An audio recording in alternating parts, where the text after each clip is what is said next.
In this video, I'm going to demonstrate how to draw the head in pen and ink. I'm going to show you how I go about it step by step, starting with head construction and ending with the rendering of facial features. Along the way, we'll take a look at a few ways the old masters approached this challenge, and hopefully by the end of this video, you'll be armed with a number of techniques, tips, and tricks that'll help you improve at this very challenging aspect of figure drawing. What makes head drawing so difficult is that it requires precision in ways that are not necessary with any other subject matter, even the entire figure. This is because even untrained people are attuned to noticing small mistakes in the head. The best way of preventing those mistakes from happening is to use a system of construction. There are many effective ways of constructing the head, but if you're planning to work only in pen and ink without the use of an underdrawing, there's an additional consideration. The construction has to be minimal and light enough so that those initial lines do not interfere with the drawing you place on top. Therefore, we need to arrive at a head construction system that allows us to accurately build the head from any rotation and tilt without creating a huge number of obtrusive lines. Now, there are people out there who draw without construction lines at all, sometimes with great accuracy. Controversial opinion here. This is fine only if you're doing a head study without concern for the overall composition. If the head is part of a composition that includes the rest of the body or some kind of environment, then a construction process that determines the scale, rotation, and tilt of the head and its relationship to the other elements in the drawing is absolutely crucial. Now, head construction is a large topic, and I have quite a few videos on it that'll help you draw the head from a variety of tilts and rotations. Those videos are designed for dry media, however, such as charcoal, where construction lines can be erased and lightened. In this video, I'm only going to talk about a single rotation, the 3/4 view, and the added complication, or should I say lack of complication, when doing an underdrawing in pen and ink. Okay, let's talk about the construction process using pen and ink, but before I do, let's talk about how I would go about it using a graphite pencil. I've got my reference in front of me. The first thing I'm going to draw is an oval that looks like this.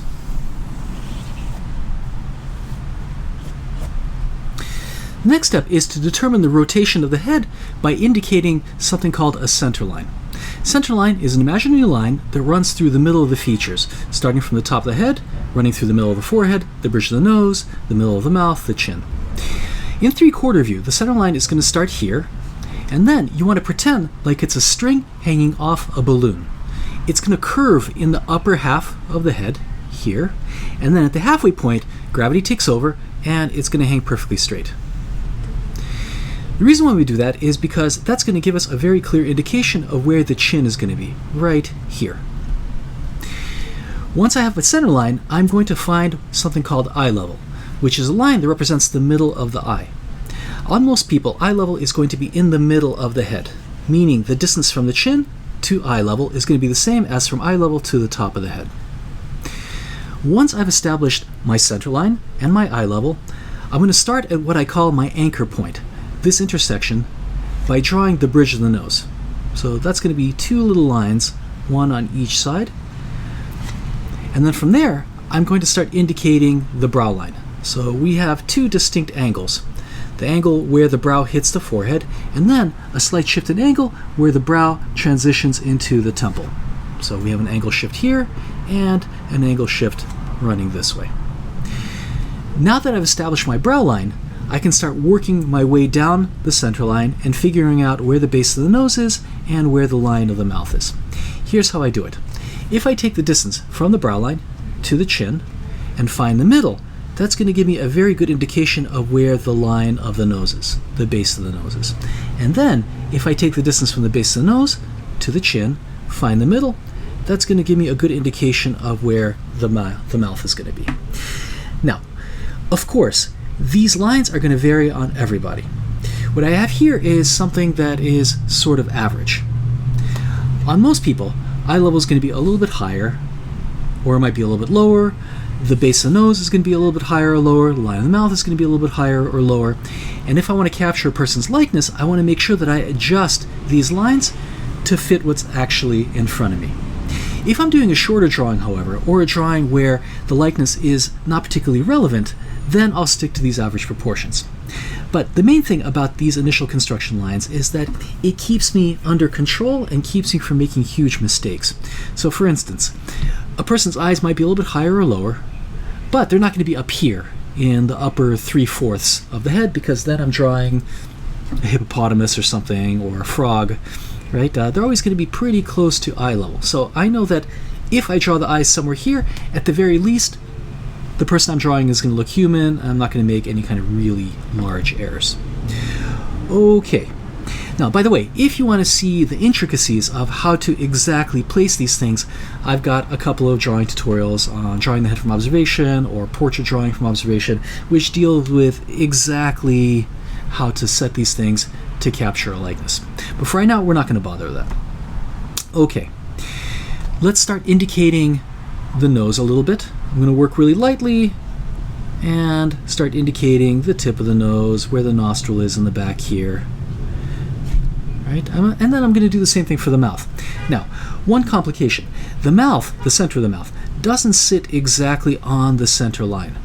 It's going to push forward a little bit. Why? Because the mouth sits on a half sphere. It pushes forward a little bit. As a result, and this is going to vary from person to person, of course, the middle of the mouth is going to be a little bit off the center line. And if I'm trying to capture a likeness, one of the things I'm going to do is hold my pencil up against the center line on my reference, line it up here, and see how much further forward the mouth is, or the nose, right? To figure out the exact alignment between the features. For right now, I'm just going to push it forward a little bit. Let's say something like that. Okay, here's our chin. And now that I've got the facial features along the center line placed, now I'm going to start working on the eyes. Now, the reason why I wait to do this is because it's really helpful to figure out where the brow, the nose, the mouth is before I place the eyeballs in the right spot. If I do it early, before I have these things indicated, I'm not going to have enough context. I'm not going to be able to compare the eyes against other shapes, and there's a really good chance I'm going to get it wrong. And this is a sensitive area because really people look at eyes first, and slight misalignments or slight misadjustments of proportion or distance are really noticeable. Okay, so I know that the eyes are going to sit on eye level, but where are they exactly? Well, I'm going to use a very simple rule. Where the nostrils end, the eyes begin. Meaning that if I sketch in a vertical line from the end of the nostril here, it's usually, on most people, going to line up with a tear duct. So here is the inside corner here. Unfortunately, we can't see the nostril on the opposite side of the nose, but we can look at the intersection between the bridge of the nose and the tear duct and determine that, in my reference, the tear duct is here, approximately. As far as the outside corners of the eyes, excuse me, I'm going to use an angle measurement that starts from the base of the nose and runs to the corner of the eye.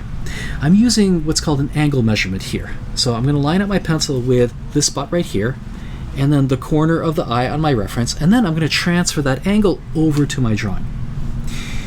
If you're not familiar with the angle measurement tool, I have a tutorial on it, along with tutorials on the two other basic measuring techniques that you really need as a beginning draftsman all the way up to the most advanced levels. So if you're not familiar with those basic measuring techniques, your angle measuring tool, your proportion measuring tool, your horizontal and vertical alignment tool, please watch the tutorials on my channel. They're relatively short and easy to understand. Okay, so by finding the angles here, it helps me figure out exactly how wide the eyes need to be. And then in a pencil underdrawing, because this is erasable or will eventually blend into the details, I can sketch in little eyeballs and then wrap my eyelids around to get the exact shape. So I'm playing a little mind trick, right? I'm thinking of this as a sphere, and then I'm wrapping around. Now, obviously, head drawing is a vast topic, and there are little tricks for everything. How to render noses, how to render eyes. I have a video that deals specifically with facial features that's called Eyes, Noses, and Lips that I recommend you watch, which talks about the construction, like what needs to happen in order for the eye to look like it's in actual three-quarter view, or from a lot of different tilts, right? Looking at the eye from above, from below, right? So that's a useful tutorial for you guys to watch. I can't cover everything here. Otherwise, this tutorial is going to be, 20 hours long. Okay. So I've just sketched in the forehead, right? I'm carving into this shape a little bit. And now I'm going to figure out where the jawline is and where the back of the head is.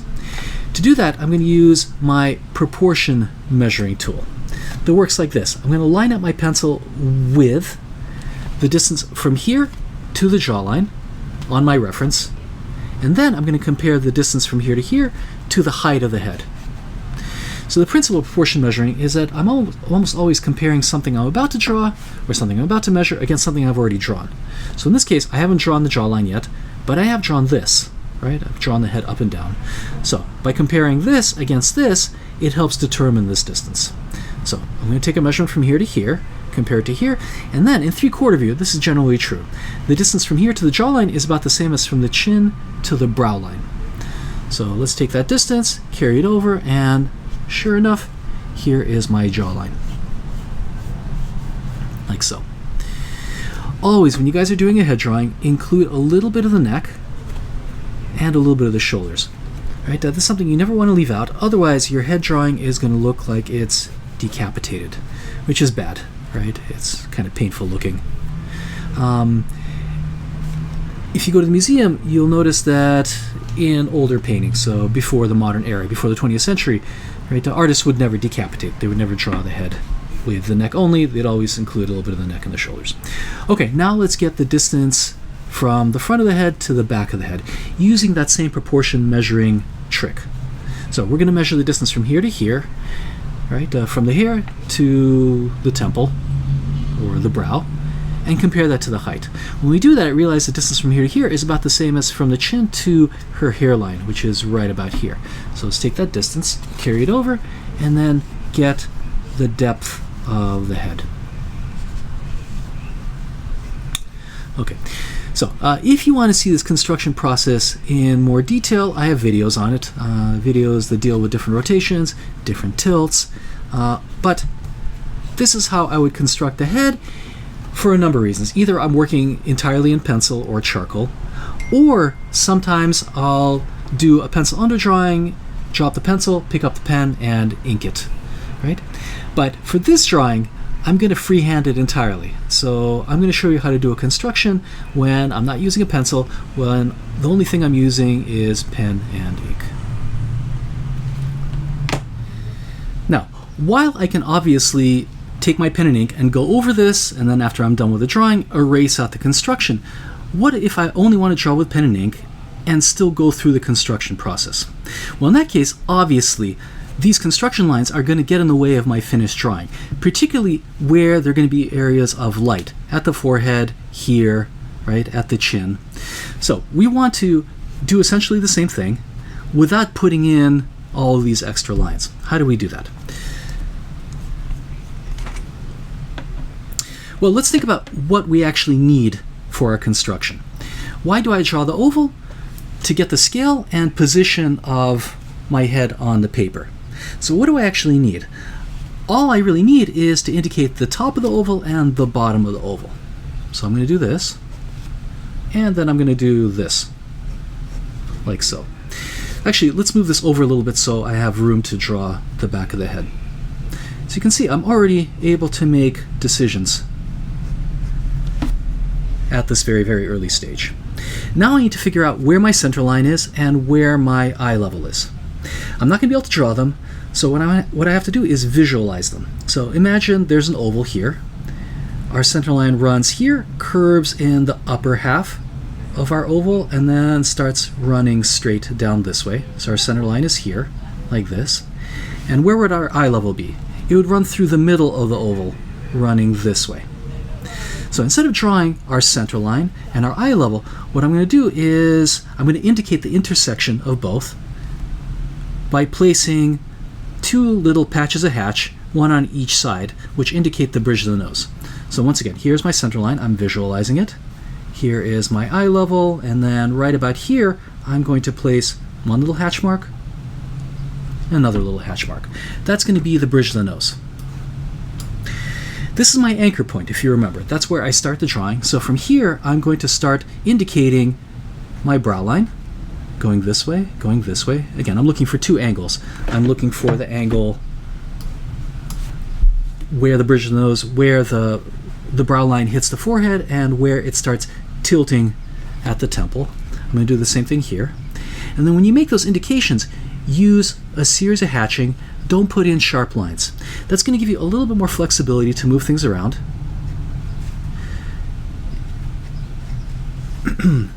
and it's not going to result in a lot of sharp lines later in the drawing.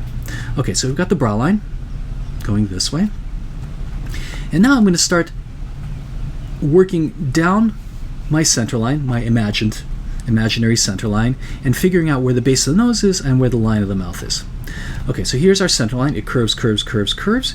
Here's our chin right here, like this. If we take this distance, find the middle, and use a little bit of hatch, that's going to give me a good indication of where the base of the nose is. In fact, let's move it down just a little tiny bit this way.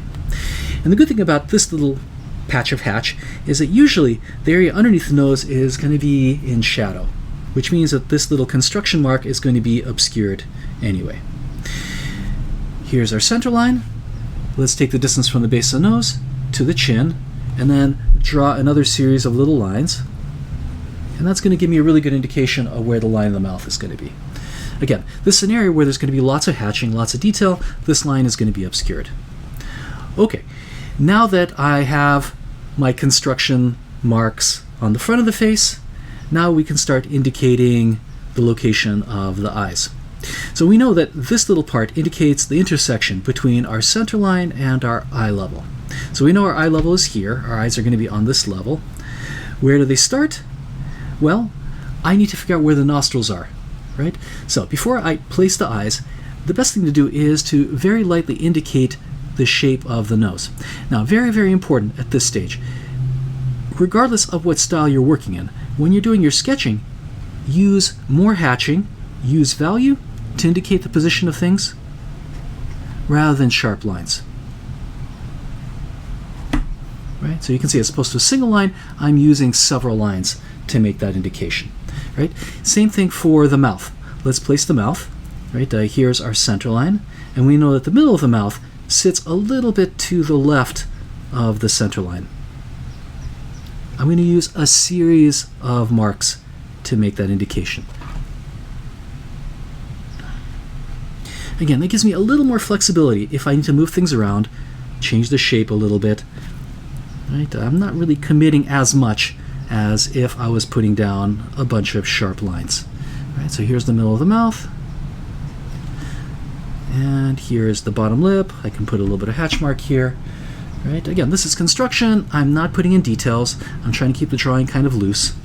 Right? Okay, so here's my chin.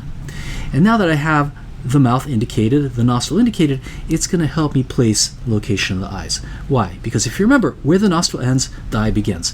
So if I visualize a vertical line, we know our eye level is right here, and then I can place a little hatch mark where the eye starts on this side, a little hatch mark where the eye starts on this side, and then I can use this angle measurement to work out where the outside corner of the eye is. Right here and here, like this. All right, that's going to help me figure out what the eye looks like. Again, we're just constructing right now. We're putting things in the right place. We're not putting in a lot of detail. Use more hatching and less line. Do not commit to strong lines at this stage. Okay, let's do the same thing here. Going down this way.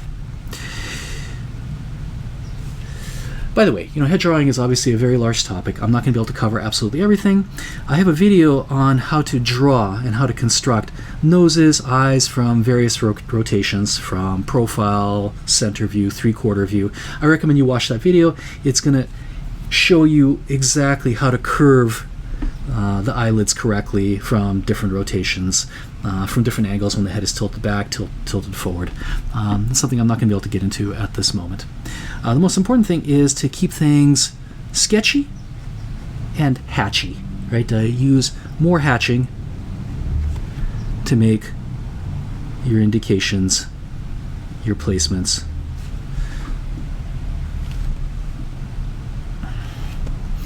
Okay, let's take a look.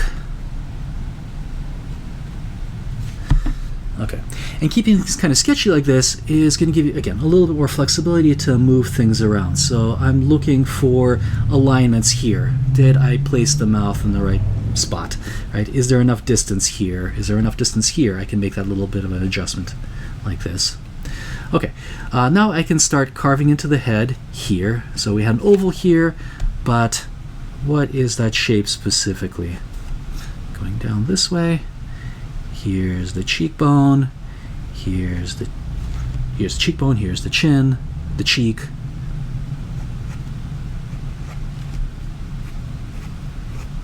This way. Okay, now we can indicate the jawline.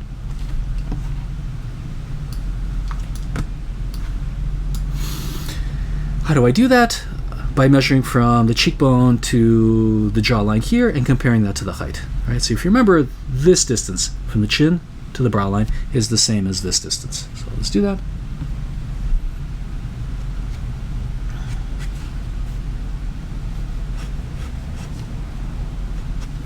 Again, use hatch, use several lines as opposed to one strong dark line. Right? We're trying to avoid, at this stage in the construction phase, trying to avoid being linear. Okay, now let's indicate the hair. Just the general position, shape. And then always, always, always draw a little bit of the neck. Okay, so there's my initial construction when I'm working solely in pen and ink. As you can see, right, everything is indicated with a series of hatch marks. I've kept things relatively light. Now I'm ready to shade my drawing. So let's talk about this next step. Before we talk about rendering, I think it's important to point out that when drawing, artists must rely on two elements to achieve their objectives. Those elements are line and value. Every drawing falls on a continuum that starts with being entirely linear, such as this drawing by Picasso, and ends with being entirely tonal, such as this drawing by Seurat. Most drawing falls somewhere in between, being composed of both value and line. You would think that all pen and ink drawings are linear, but that's not true, because of hatching, which creates the illusion of value. So pen and ink drawings also fall on the line and value continuum. Here are two drawings. The one on the left is by a very young Albrecht Dürer, which relies more on line, and the one on the right is an etching by Anders Zorn, in which details are suggested through layers of hatching rather than being defined by very sharp lines. Both approaches are, of course, equally valid, and you'll see artists going from one approach to the other. Here are two portraits by the artist Robert Crumb. The one on the right is more linear, the one on the left is more value-based.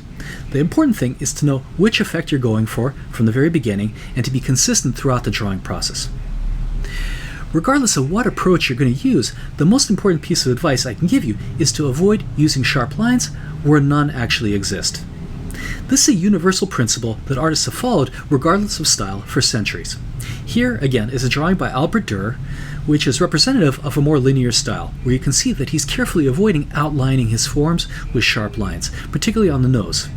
And here is a drawing by Kath Kollwitz, which is more impressionistic in its use of pen and ink, where she's doing essentially the same thing.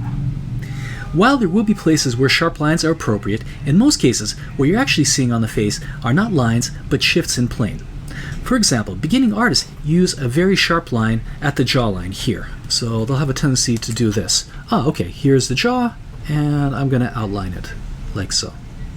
But let's think about what's actually happening there, which is a series of abrupt plane shifts.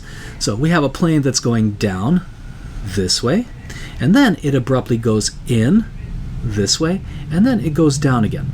So in this case, as opposed to using a sharp line, which makes this part of the face look cut out, what you want to do is use some kind of tonal indication that we're seeing a shift in plane, which makes this area look more three-dimensional.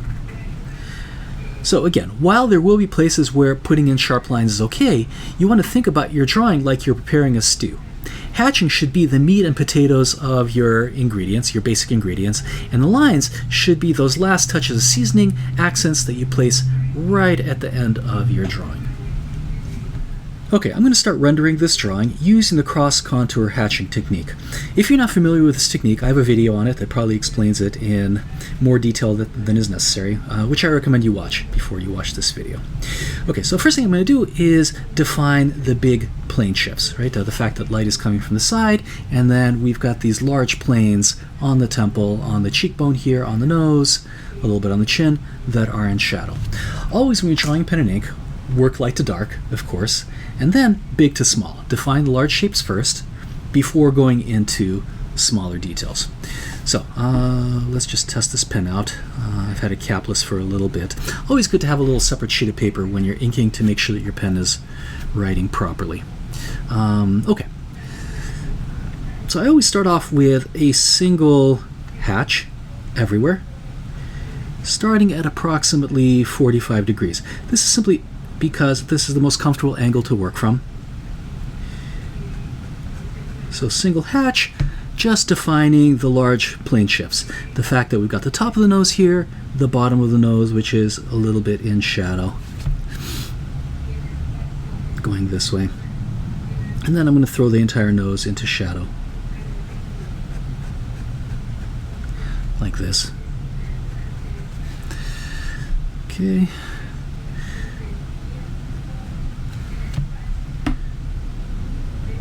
Again, no sharp lines. Try to curve your lines if you can.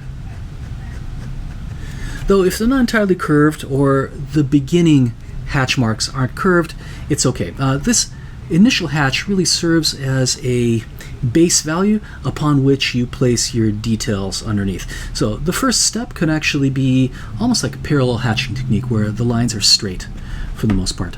And then you can curve your details. That's actually easier because long lines, right? So long lines are hard to curve, whereas shorter lines are easier to curve. So if you want to use the parallel hatching technique at the beginning, perfectly fine. So kind of like a hybrid method between cross contour hatching and parallel hatching.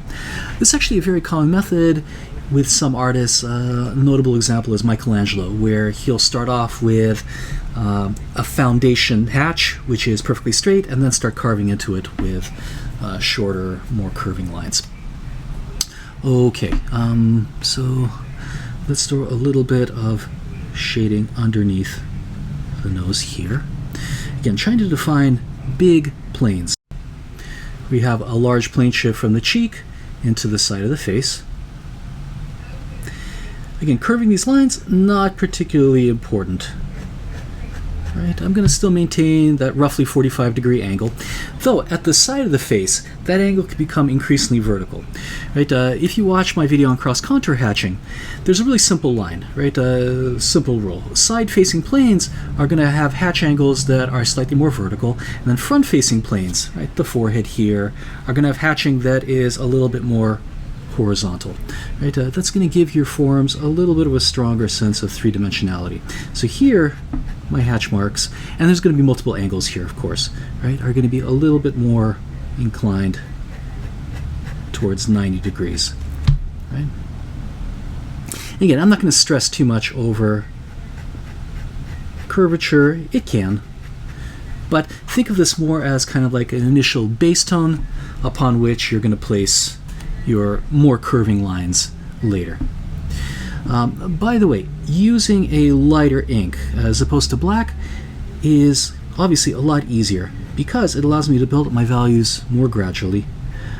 So while using black is an important aspect, it's something that all of us should practice, just recognize that sometimes using a brown ink or a lighter ink makes it easier to draw.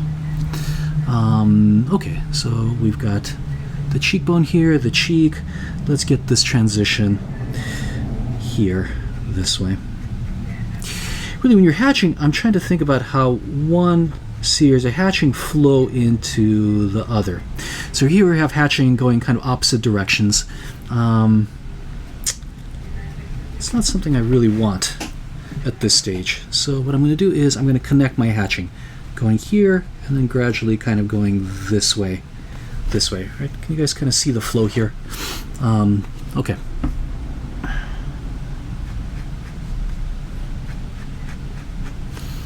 So always thinking about how one series of hatching kind of flows into the other. I think the shadow starts a little bit more over here, like this.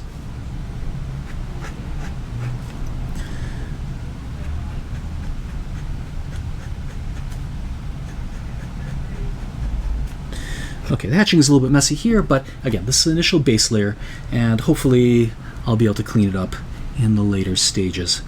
Okay.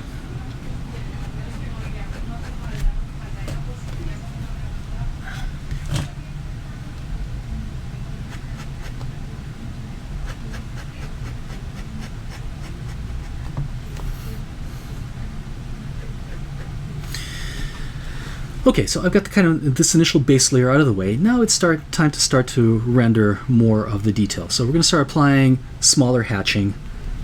Right? Let's see. Every time I put down another hatch mark, I shift the angle a little bit. So let's start off with the nose, then we'll deal with eyes, the face, all that kind of stuff. Okay, so we already have a little bit of a hatch here. Again, try to avoid very, very sharp lines at the edge of the nose on the outside. Right? Think about the fact that we've got actually 4 different planes here. We've got the top plane, and we have 2 side planes, one here and one plane that's a little bit visible on this side. Right? That's a side-facing plane, so I'm going to introduce a little bit of more vertical angled hatching on this side. Keep it soft.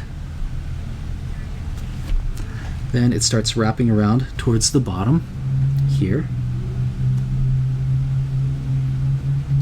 So at this stage I can start kind of carving into the form a little bit, starting to indicate those little micro shifts in plane. Right? Avoid a sharp line here. Again, we have a curve, then it goes in, then it curves out a little bit. Keep lines away from areas where none exist. Let's put it that way. Right? The nostril. What's happening here? Well, what's happening is, yeah, there's a little bit of a sharp line there, but it's better to use a little bit of hatch to indicate the fact that it's curving in and then going really dark here. Right? It just ends up looking more realistic. Now, of course, there's nothing wrong with putting in sharp lines if you are indeed looking for some kind of cartoony graphic effect. However, in this case, the objective is to draw something that's more convincingly three-dimensional. If you're trying to do that, then you want to avoid lines as much as possible. Now again, there are places where you're going to put in lines, so maybe there could be a little bit of a line here that's going to help pop the nose out from the side of the face. Right? But here, definitely not. Here we're going to use a little bit of hatching. Okay, so it's going a little bit darker in places here. This way. Really trying to think like a sculptor, right? See if I can kind of carve into the form. Okay, so let's look at the eye a little bit. It looks like I need to move my tear duct in just a little bit, right? And again, the good thing about starting your construction with hatch is that it gives me a little bit more flexibility, right? I'm not quite so solidly set into where things are in the drawing. So if I want to move the eye in a little bit, which it probably needs, right, I can do it. Yeah, the drawing might be a little bit messier for it, but the eye was too far away and probably a little bit too big. Like this. Okay, so we're going to close the eyelid here.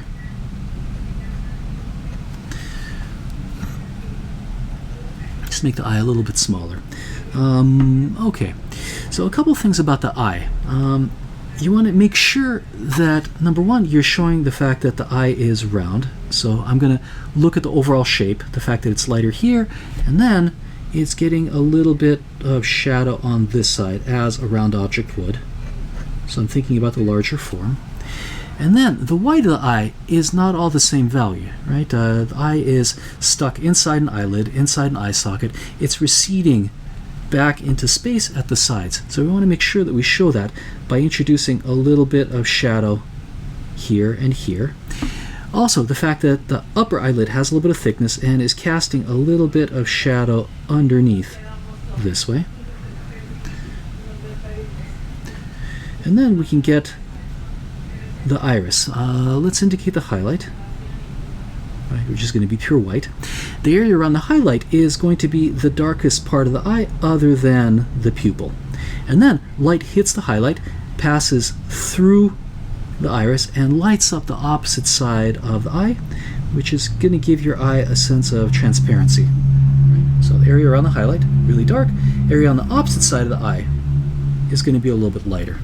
Okay, let's do the same thing on the opposite side here.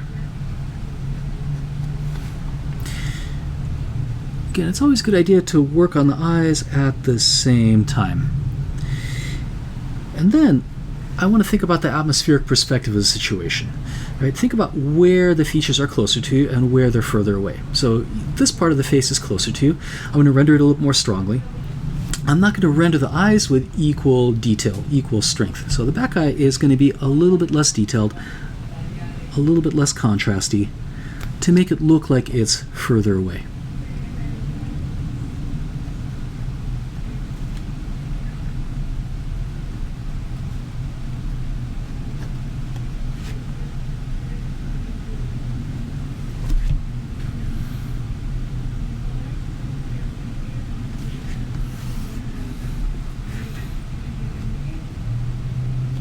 And then when I indicate those delicate halftones here, I want to make sure that they're very, very light and actually look like they're receding back in space. So for this purpose, I can do two things. I can use reverse writing. Right? If I write in reverse, that's going to give me a line that is much, much lighter. I can also switch to a pen with a lighter ink. That's also possible. Or I can just work really light. Right? But using reverse writing, if your pen is capable of it, is a really useful way of indicating very, very fine, delicate halftones.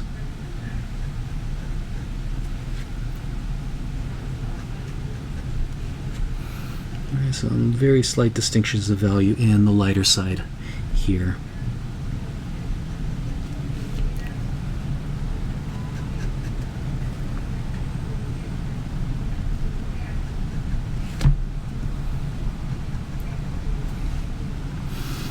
I'm also going to put a little bit of a halftone here, which is going to help indicate the plane shift as the face on this side is turning away.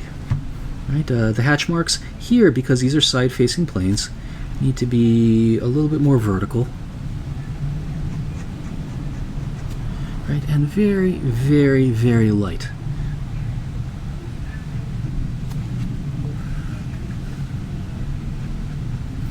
Okay, so the mouth on this side probably needs to be a little bit shorter. Okay, now let's deal with the mouth. Same principle applies, right? Try to avoid being linear. Right, so the edges of the mouth are visible because not only do we have a shift in color, it's slightly darker here, but most importantly, we have a shift in plane. Right, so I'm going to indicate the shape of the mouth with hatching, not with a sharp line. Right, so don't do this.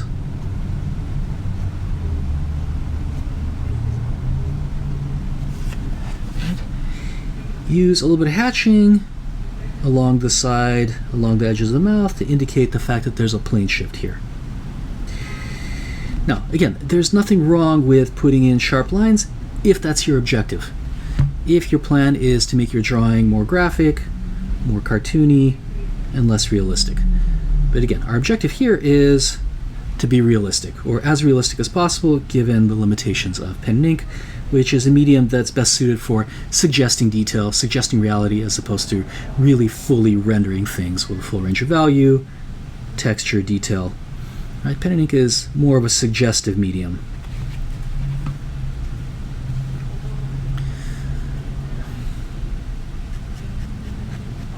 Okay, so I'm still using reverse writing here. I should probably, at this point, switch here, and I'm going to render the mouth a little bit more strongly here, put a little bit more detail here. Right, put a little bit more rendering here than I will on this side, to get this part of the mouth to look closer than this part. Okay, we've got some very delicate halftones though, and again, reverse writing is very helpful with this. Right, using a thinner pen.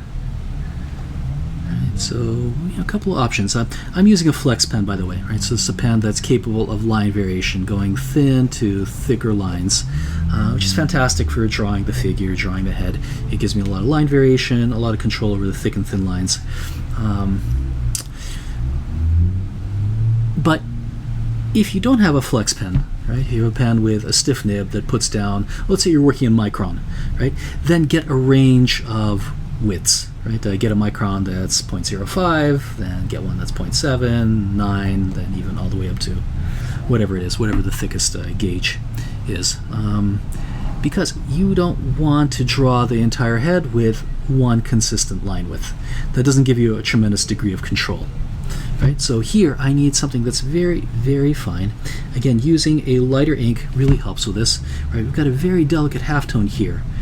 Right, so here the form is not turning away entirely into shadow.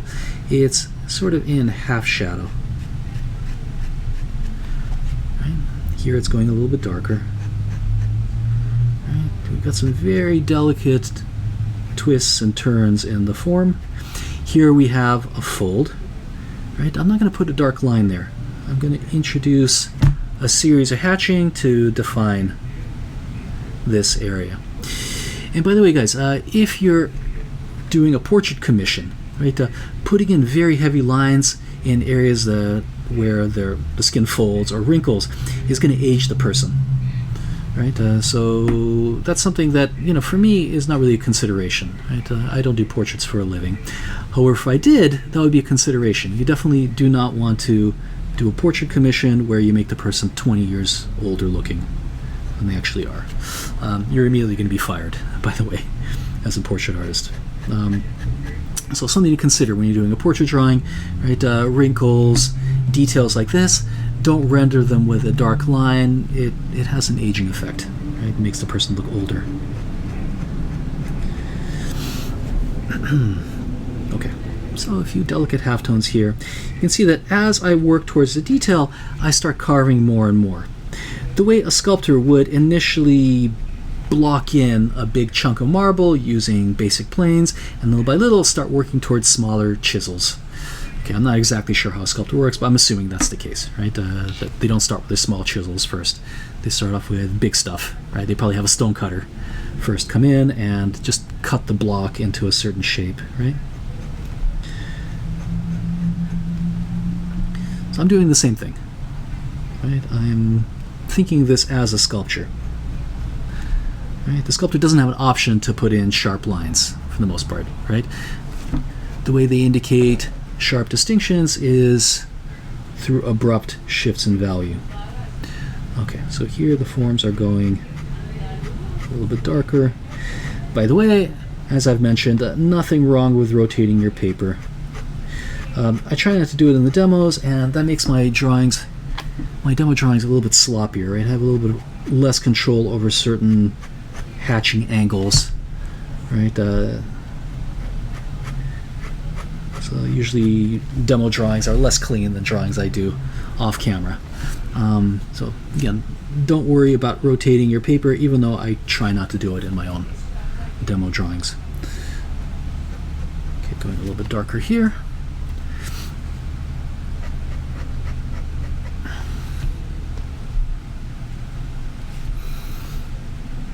Okay, here we have a very, very delicate halftone. I'm going to try to be very careful here, not to go overboard, not to go too dark.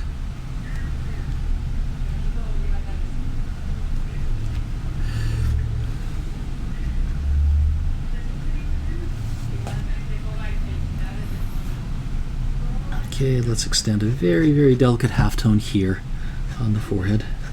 Give this area a little bit more roundness.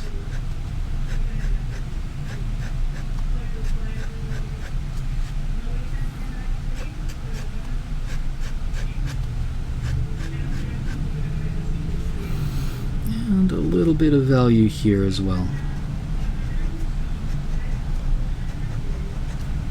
So you can see here we're turning in, the plane is turning away, right? So I'm using a more vertical hatch. Here we're seeing the plane from the front. The hatching here should be a little bit more horizontal as a general rule. Side-facing planes, like the nose, generally should have hatching that leans more towards 90 degrees. Front-facing planes here should have hatching that is a little bit more horizontal. Right?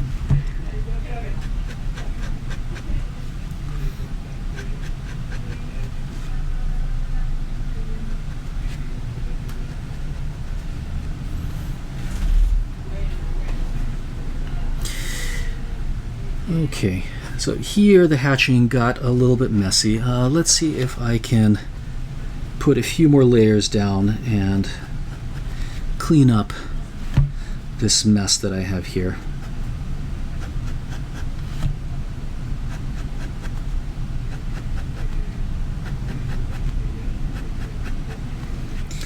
So hatching is actually fairly forgiving that way, right? So if a hatch is, let's say, inconsistent, where you messed up the gauge, right? There's an area where the hatching is too heavy, too dark. Usually it can be fixed with another layer of hatch, or a few layers of hatch. Right, so if this area is a little bit messy, here you guys can see that the hatching is going 90 degrees. How do I fix it? Well, I can break up this 90-degree angle by putting in hatch marks going a different direction. And the good thing about this area is that it's in shadow, so it actually requires another hatch angle, another hatch direction, which cleans up this area a little bit. Right? So not as bad looking as it was before. Okay, so this drawing is more or less complete. As I mentioned, right, the meat and potatoes of your drawing should be value. And then I'm going to start adding lines where I need sharper accents. So this is the stage which I'm going to do it. I'm going to add the brows, which could be a little bit more linear. They could be a little bit sharper. And then I can use a slightly heavier line to indicate the fact that there's a texture shift between the brows and the skin. These brows I'm going to add a little bit more texture. Why? Because this brow is closer to this one, right? So I'm always thinking about atmospheric perspective, right? Where are forms closer to me, where they are further away.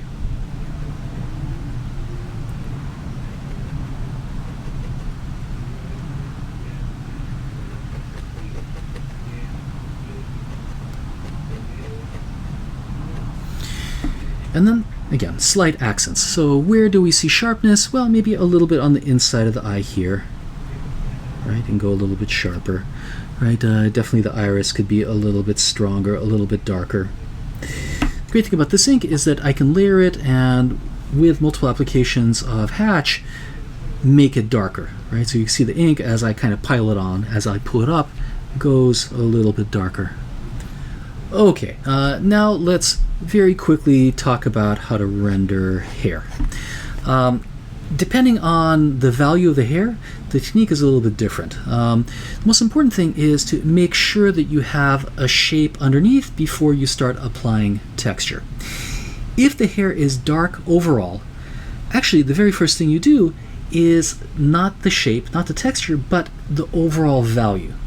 Right, so I'm not going to render the entire thing. It's going to take too long. But let's render a little bit of, let's say, the hair here.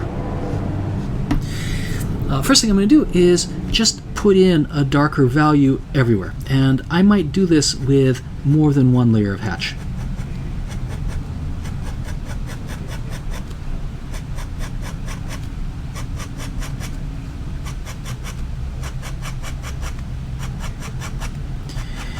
Not really thinking about following the form here. I'm just putting down a value. Right, now let's put down another one. So I want to approximate the darkness of the hair here, like this. Again, don't worry too much about contouring.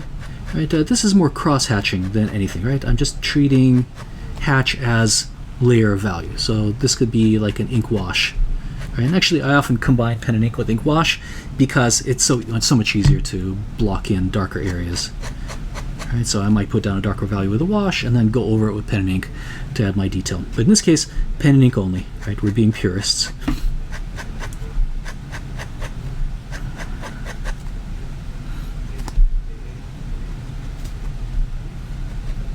Okay, darker value here.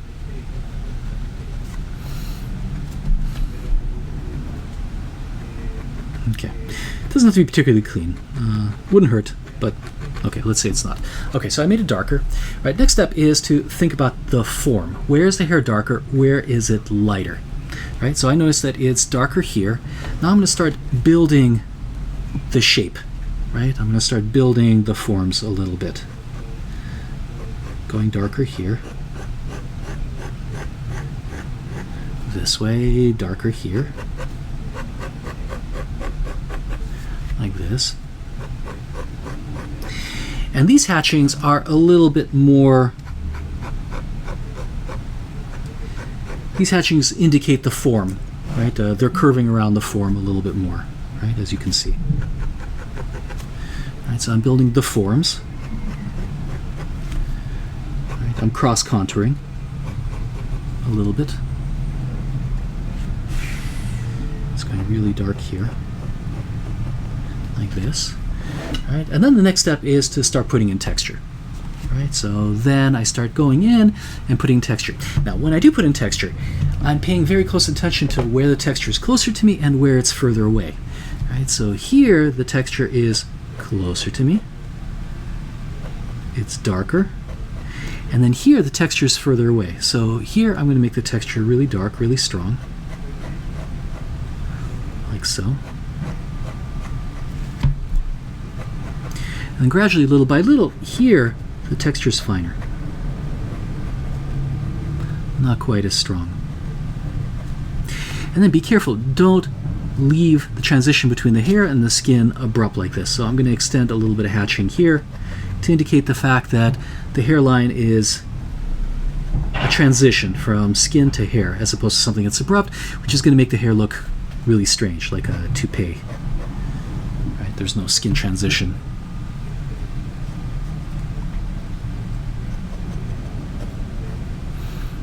And I might draw some individual hairs on the sides here, going this way.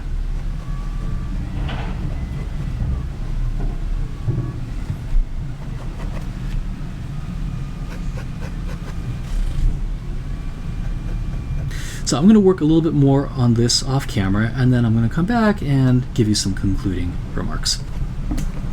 Okay, this is as far as I'm going to take this drawing. It's far from perfect, but again, drawing in pen and ink without the benefit of a pencil underdrawing is not easy, and this is about as well as I'm going to do in a demo. The last piece of advice I'm going to leave you with is that one of the best ways to get better at this is to practice each step individually. Start by practicing your construction by doing a bunch of short drawings between 5 and 10 minutes that are not rendered. Then I would practice drawing individual facial features, the eyes, nose, and mouth. This is something we can see in these wonderfully delicate drawings by Guercino, where he's practicing noses, mouths, and ears from different angles. Once you practice your features, then draw the entire head, but start relatively small, about the size of these practice heads here, and then little by little work larger.